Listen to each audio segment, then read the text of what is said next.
rend compte que de plus en plus d'entreprises, alors tout secteur confondu et toute taille confondue, adoptent un certain nombre d'innovations managériales, alors qui s'appellent différemment, mais qui ont pour vocation effectivement à rendre les organisations, les entreprises plus agiles. Et la solution qu'elles ont trouvée, c'est quoi? C'est réduire le nombre de managers intermédiaires, voire effectivement ne plus avoir de managers intermédiaires, on l'a dit, avec des entreprises autogérées.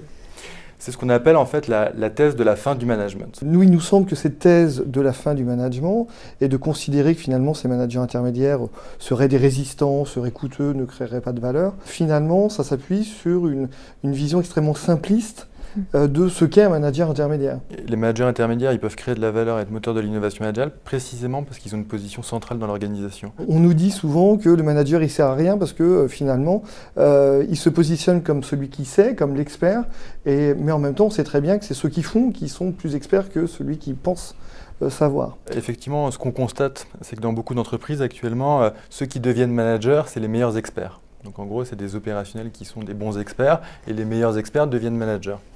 Et on se rend compte que ce n'est pas parce qu'on est un bon expert qu'on est nécessairement un bon manager. Il faut déjà avoir une expertise métier. Ça c'est clair, il faut comprendre finalement les logiques métiers. Ça c'est un premier point. Ensuite, il faut avoir d'autres qualités.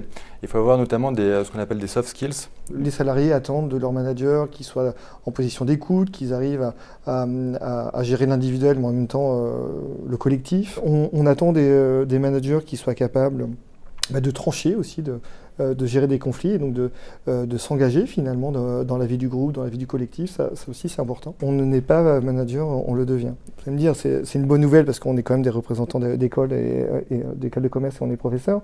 Mais fondamentalement, effectivement, le management, ça s'apprend. Notre rôle et le rôle finalement qu'on se donne, c'est préparer nos étudiants à développer leur jugement critique en relation avec les pratiques de management et les nouvelles pratiques de management, donc les innovations managériales.